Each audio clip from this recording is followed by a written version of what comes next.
we will talk about how we can get along with others, because as Christians, of course, we must treat others well and with love. Hoy hablaremos acerca de cómo podemos llevarnos bien con los demás, porque como cristianos nosotros debemos tratar bien y con amor al próximo. And in this teaching, which is mostly from Romans 14, we find an incredible secret of how to get along with others better. Y en esta enseñanza, que en su mayor parte está tomada de Romanos 14, encontramos un increíble secreto de cómo llevarnos bien con los demás.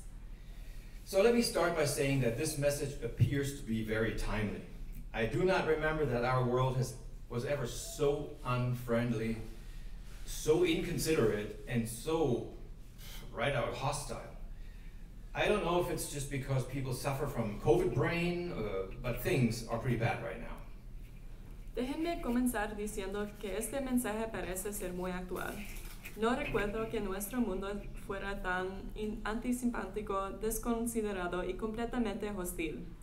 No sé si es porque la gente sufre de COVID cerebro, pero las cosas están locas en este momento. Needless to say that people disagree on everything and anything. It is so bad that the very existence of truth and facts are being questioned. And this is true even for the church, where people are supposed to be united in their beliefs. No hace falta decir que la gente no está de acuerdo en todo ni en nada. Es tan malo que se cuestiona la existencia misma de la verdad y los datos. Esto es cierto incluso para la iglesia, donde se supone que las personas deben estar unidas en sus creencias. Having said that, it is also true that differences of opinion have always existed in the church, as long as the church existed. And yet, we are called to be one, to get along. So how can we learn how to do that? Habiendo dicho eso, también es cierto que las diferencias de opinión y creencia han existido en la iglesia desde que existió la iglesia. Y, sin embargo, estamos llamados a ser uno, a llevarnos bien. ¿Cómo podemos aprender a hacer eso? So when talking about getting along, there is a dynamic at work underneath the surface that we need to be aware of. Cuando se habla de llevarse bien, hay una dinámica en funcionamiento debajo de la superficie de la que debemos ser conscientes. As I see it, this dynamic is captured between two commitments. And one is to the truth, the other one is our commitment to grace. And we have a little slide that will make that no? There it is. Okay, great. Truth and grace. Verdad y gracia. All right. Para mí, esta dinámica se plasma entre dos compromisos. Nuestro compromiso con la verdad y nuestro compromiso con la gracia. Now, having said that, it is also true that differences of opinion and belief. Oh wait, I'm sorry, I'm totally messed up. I already said that. Okay, so this dynamic of truth and grace, that's where I'm in the process here. As I see it, this dynamic is captured between those two commitments. We must be firm in what we believe, but full of grace in how to relate to one another. Debemos ser firmes en lo que creemos, pero llenos de gracia en cómo nos relacionamos unos con los otros. Now, those two commitments, they don't need to be opposites, according to St. Paul. He says in Romans 14 that we should be tolerant with each other. He continues to say that we have different maturity levels in our faith. Ahora bien, estos dos compromisos no tienen por qué ser opuestos según San Pablo. Él dice en Romanos 14 que debemos ser tolerantes unos con otros. Continúa diciendo que tenemos diferentes niveles de madurez en nuestra fe. Now he uses two words that are very important, that both are described here in Romans 14. One is we shouldn't judge, and the other one is we should not belittle others for their beliefs. Él usa dos palabras que son importantes aquí.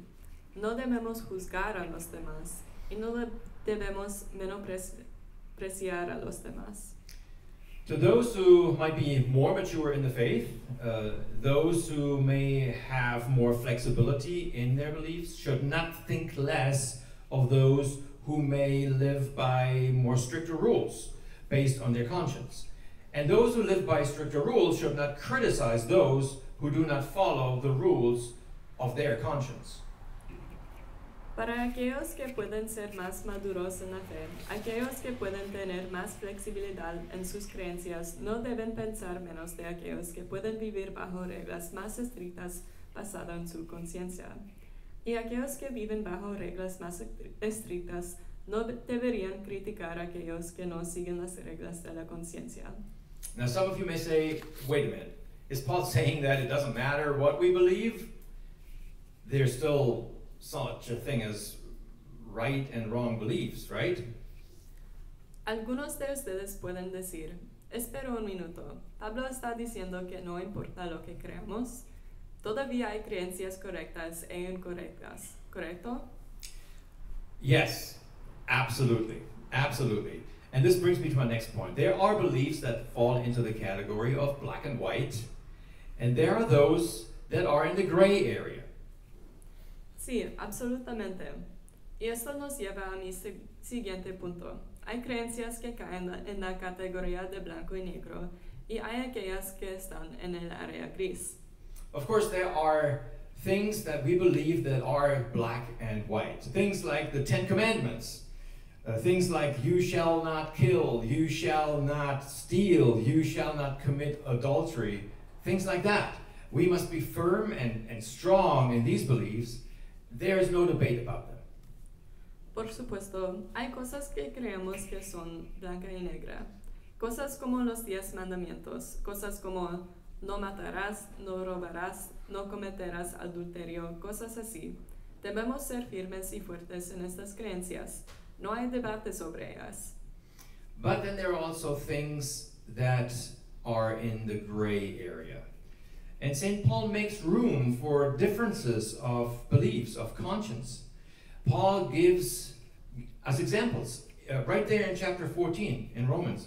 And he says, some things are, concern the eating of meat, or being a vegetarian, or what day of the week we pick as our resting day, as our Sabbath day. Pero también hay cosas que creemos que están en el área gris. San Pablo da lugar a diferencias de conciencia. Pablo nos da algunos ejemplos en el capítulo 14 de Romanos, en cuanto a comer carne o ser vegetariano, en cuanto a qué día de la semana elegimos como sábado, etc. St. Paul allows us those differences.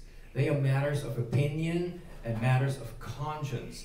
These beliefs are also true, but they are true personally, to us personally. And as for the personal truths of the gray area, St. Paul calls us to show tolerance.